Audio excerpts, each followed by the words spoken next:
They told you it was impossible. They stood on stages in Shenzhen, bathed in blue light, and showed you the needle. The famous nail penetration test. A hardened steel spike driven through the heart of a lithium iron phosphate cell, and nothing. No fire. No smoke. Just a stable, inert brick of energy. They called it the Blade Battery. They called it the safest battery in the world.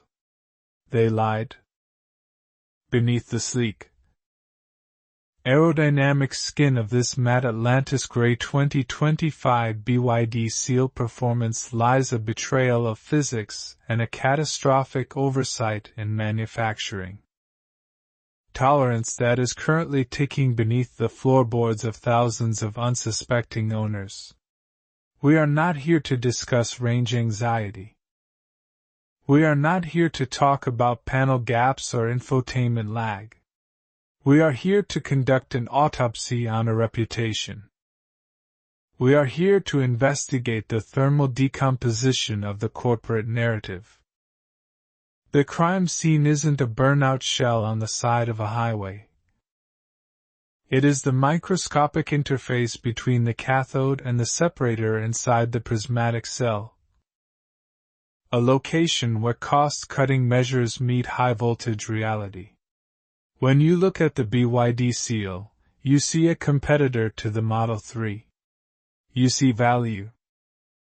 But when I look at the telemetry data pulled from a unit that experienced thermal propagation event 01, I see a murder weapon. The data doesn't lie. Look at the millivolt variance in cell module 7. In a healthy pack, the delta between cells should be less than 0.01 volts. Here, moments before failure, we see a divergence of 0.4 volts. That is not a drift, that is a scream. The Battery Management System, or BMS, is designed to balance these cells, to bleed off excess voltage and keep the pack in harmony. But in the pursuit of the cell-to-body architecture, where the battery is literally glued into the chassis to save weight and increase rigidity, BYD has created a sealed tomb. When a cell goes rogue in a modular pack, you replace the module.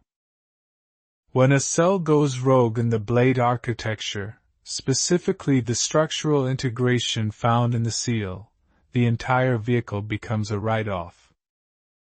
The engineering choice was clear: prioritize manufacturing speed and structural stiffness over serviceability and thermal isolation. Let's go deeper into the chemistry.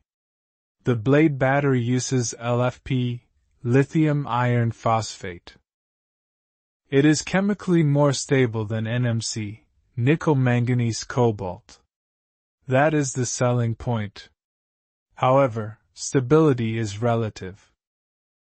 An internal document retrieved from a supplier regarding the aluminium lamination process reveals a disturbing trend in the thickness consistency of the casing walls.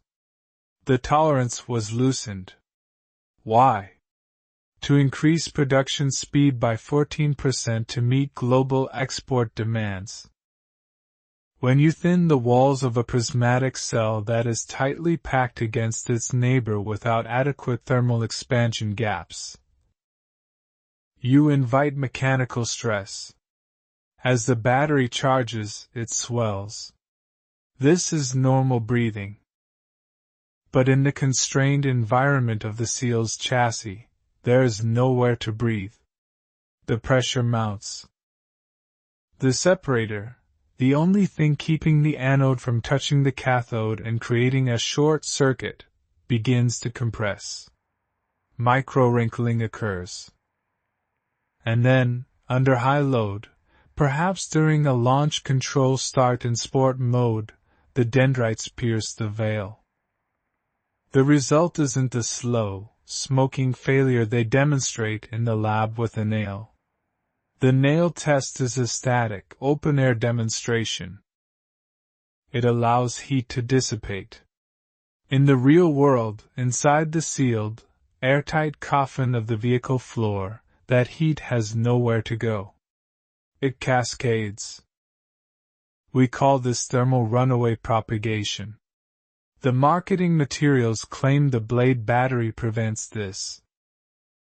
They claim the long, thin shape acts as a cooling fin. But verify the thermal conductivity ratings of the structural adhesive used to bond the cells. It acts as an insulator. It traps the heat. The very glue holding the car together is what ensures the heat cannot escape during a critical failure event.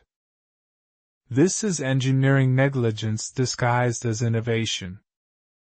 We are seeing reports from warm climates, Thailand, Australia, the Middle East, where the ambient temperature pushes the pack closer to its operating limit. The cooling plate is bottom-mounted. It is efficient at cooling the bottom of the cell, but the heat rises.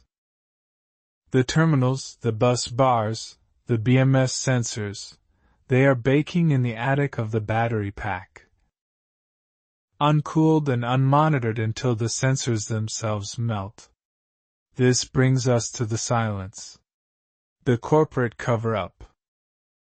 When a combustion engine fails, there is noise, oil, a rod through the block. It is visceral. When a Blade battery fails due to internal shorting, it is silent until it is violent. Owners report a sudden loss of power, a check EV system warning, and then the vehicle locks itself in park. This is the turtle mode from hell. But notice the specific wording in the warranty denial letters surfacing on owner forums. External impact. Improper charging. They are shifting the blame to the victim. If the pack is structural, every bump in the road is an impact to the battery. Every pothole transfers shock directly into the electrode stack. You cannot decouple the road from the power source in this design. They built a car where the fuel tank is also the suspension, and they act surprised when the fuel tank cracks. The financial implications are terminal. Resale value is based on trust. The Blade battery was the trust anchor for BYD. It was the reason you bought this over a Tesla or a Hyundai. If that anchor is rusted through, the ship drifts. We are looking at a potential recall scenario that involves cutting the battery out of the car's frame, a procedure that effectively destroys the vehicle. The labor hours alone exceed the value of the chassis. This is a disposable car. A single-use appliance masquerading as a long-term asset. The V35A engine failures in the Tundra were bad, but you could swap an engine. Here, the car is the battery. The battery is the car. If one dies, they both die. And right now, staring at the voltage graphs, staring at the thermal imaging of the pack under load, the pulse is fading. The narrative is collapsing. The blade is broken. And for the thousands of owners holding the key fob to a ticking liability, the game isn't just changing. It's over.